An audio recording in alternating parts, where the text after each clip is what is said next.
भारत की जमीन पर हजारों के रूप में आत्माएं, दुष्ट प्राणी और तांत्रिक शक्तियां मानी जाती हैं।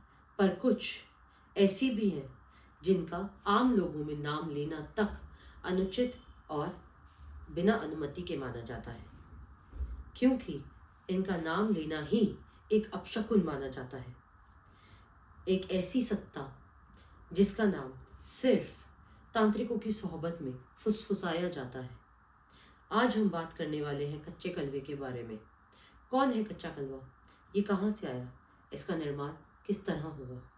आज हम एक ऐसी सत्ता के बारे में जानने जा रहे हैं जिसके बारे में जानने के लिए सिर्फ तांत्रिकों से या फिर ज्ञानियों से बात की जाती है। इसका नाम खुले में नहीं लिया जाता, इसके बारे में बात भी नहीं की जाती। तांत्रिक भी इसका नाम बहुत धीरे से लेते हैं। ये एक गूढ़ ज्ञान है तांत्रिक विद्या का, तांत्रिक ज्ञान का। तांत्रिकों की दुनिया में इसे अहम भूमिका दी गई है, पर भयानक भी माना जाता है।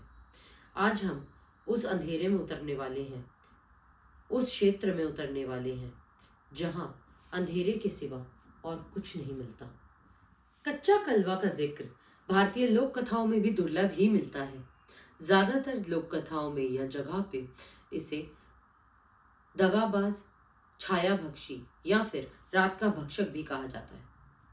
कहा जाता है कि ये किसी असफल तांत्रिक अनुष्ठान का परिणाम था। ये ना पूरी तरह प्रेत है, ना ही पूरी तरह दानव। कहते हैं इसका नाम इसके काले अंधेरे अस्तित्व पर पड़ा। कच्चा अस्तित्व है इसलिए कच्चा नाम पड़ा, और कलवा यानी काला। कहते हैं एक मानव बलि को बीच में रोका गया और इसी वजह से उसके बीच में उठा हुआ अधूरा प्रेत अस्तित्व में आ गया। और भी कई परंपराओं में इसे कई नाम दिए गए हैं, जैसे दूसरों की छाया खा जाने वाला, या फिर वो जो छाया तक का पीछा करता है, शरीर तो बाद में। कच्चा कलवा कोई स्थायी रूप नहीं माना जाता है, पर फिर भी कई गवाहियों में कुछ समानताएं मिलती हैं। इसके रूप के बारे में कुछ मुख्य गुण बताए गए हैं, जैसे इंसान से 2 गुना लंबा लेकिन पतला, हाथ जमीन को छूते, गर्दन ढीली, असामान्य रूप से टेढ़ी, त्वचा नहीं सिर्फ काला धुआं, और आंखें जैसे पुतली है ही नहीं, सिर्फ 2 लाल अंगार। कहा जाता है कि कच्चा कलवा चलता नहीं, ये सिर्फ फिसलता है।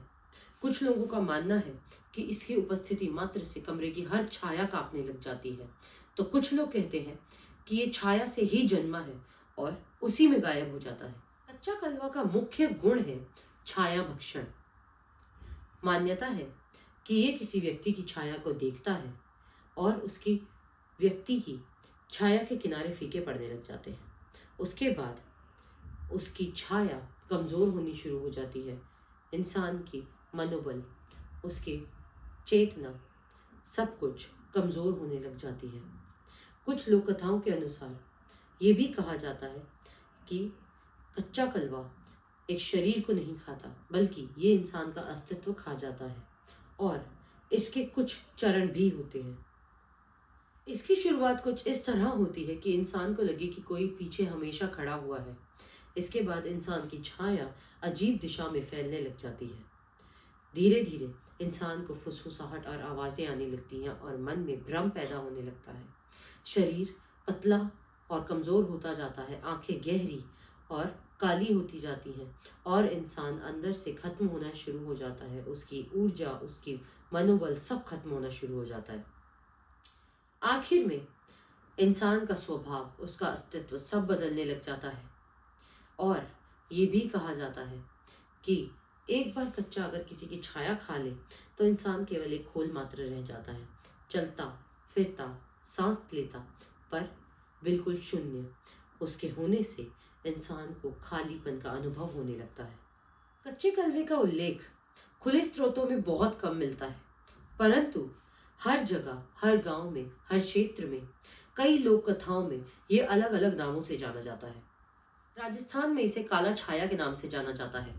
ऐसा माना जाता है कि ये रेगिस्तान में खोए हुए यात्रियों का पीछा करता है। गुजरात में इसे कालवो भूत का नाम दिया गया। कहा जाता है कि ये रात में रेगिस्तान में रेत के टीलों पर चलता है। कई चरवाहों ने ये कहा कि उन्होंने रात में किसी लंबे काले पर धुंधले मानवाकार को देखा है।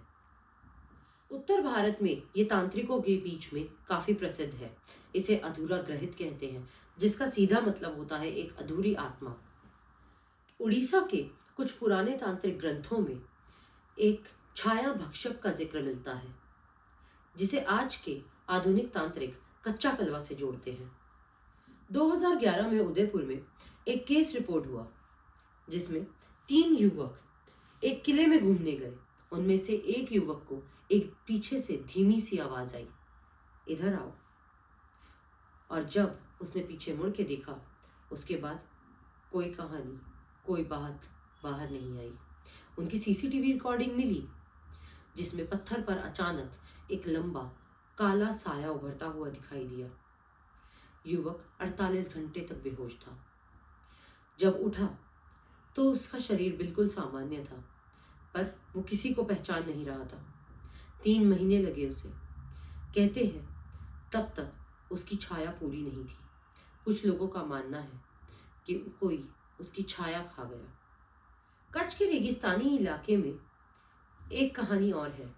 एक टैक्सी ड्राइवर जो रात को रेगिस्तानी इलाके में डिलीवरी कर रहा था, उसका कहना है कि अचानक से उसकी गाड़ी के सामने एक धुंधला काला 4 फीट लंबा साया आकर खड़ा हो गया।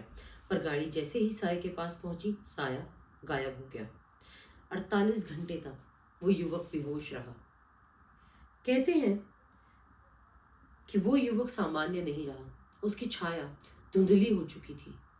उसकी परछाई अजीब आकृति ले चुकी थी। उसके घर वाले कहते हैं कि वो बिना किसी के कमरे में मौजूद हुए भी किसी से बातें करता था। उनके घर की लाइटें टिमटिमाने लगती थी। घर वालों ने यह भी बताया कि हर रात 2 बजे उसके कमरे की दीवार पर एक लंबा पतला साया, एक छाया बनता था, जिसका कोई स्रोत नहीं था। उत्तराखंड की एक स्थानीय कथा के अनुसार एक तांत्रिक ने कच्चा कलवा को अपने नियंत्रण की एक स्थानीय लोक कथा के अनुसार एक तांत्रिक ने कच्चा कलवा को अपने नियंत्रण में लेने की कोशिश की। अनुष्ठान अधूरा रह गया और तांत्रिक ने अचानक चिल्लाकर बोला, छाया मेरी नहीं, किसी और की ले जाएगा। कहते हैं उत्तराखंड में उस रात उस गांव में हर घर की छाया कुछ सेकंड के लिए गायब हो गई, मानो अंधेरा किसी ने निगल लिया। कहते हैं 9 लोग आज भी विक्षिप्त थे। कुछ लोग ये भी कहते हैं आज भी उस गांव में शाम 7 बजे के बाद बाहर निकलना अनुमति नहीं है। उसके लिए अगर कोई बाहर निकले तो उस पर जुर्माना भी लगाया जाता है। तांत्रिकों ने कच्चा कलवा को 3 श्रेणियों में बांटा है। तांत्रिकों ने कच्चा कलवा को 3 श्रेणियों में बांटा है: आकर्षित, बंधा हुआ और अधूरा।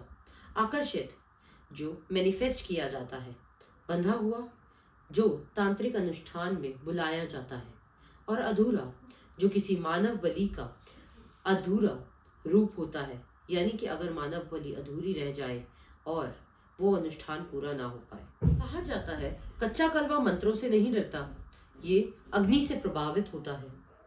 कहा जाता है कच्चा कलवा मंत्रों से नहीं डरता, ये अग्नि से प्रभावित होता है। कुछ तांत्रिकों का मानना है कि ये तांत्रिक मंडल को पार नहीं कर सकता, अधूरे अनुष्ठान का परिणाम है, इसीलिए इसे प्रकाश से चिढ़ होती है।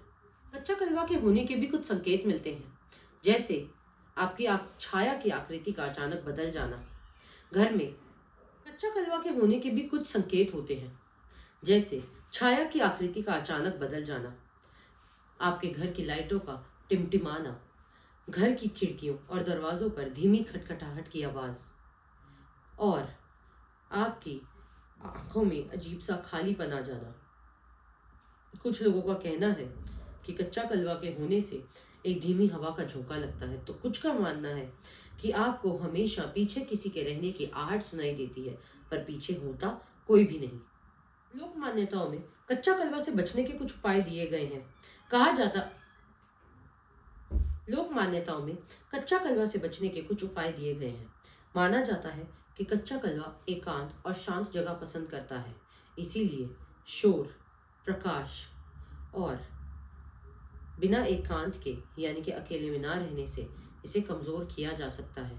दिए की रोशनी, कपूर और लौंग का धुआं और घर में लगातार मनुष्यों की आवाज़ से कच्चा कलवे के आने को रोका जा सकता है और इसे कमज़ोर भी किया जा सकता है। क्या कच्चा कलवा सिर्फ एक लोक कथा है या फिर अंधकार में सचमुच ऐसी कोई सत्ता राज करती है, ऐसी कोई सत्ता उपस्थित है जिससे आपकी परछाई तक सुरक्षित नहीं? भारत की असंख्य कथाओं में से कुछ कहानियाँ सिर्फ मनोरंजन या फिर डराने के लिए नहीं, कभी कभी ये चेतावनी भी होती हैं कि अंधेरा हमेशा सिर्फ रोशनी की कमी से नहीं होता, कभी कभी ये एक प्राणी भी हो सकता है। अगली बार जब आप रात में अकेले कहीं चल रहे हो और आपको लगे कि पीछे कोई है, तो सोचिएगा कि क्या ये सिर्फ आपकी कल्पना है या फिर आपकी छाया किसी की नज़र में आ चुकी है। अगर आपको मेरी वीडियो पसंद आई हो तो लाइक, शेयर और सब्सक्राइब ज़रूर करें। बेल आइकन को प्रेस कर दें, आगे आने वाली वीडियो की नोटिफिकेशंस आपको आते रहेंगे। इंस्टाग्राम चैनल का लिंक नीचे डिस्क्रिप्शन में दिया गया है, प्लीज़ फॉलो ज़रूर करें, अपना सपोर्ट बनाए रखें।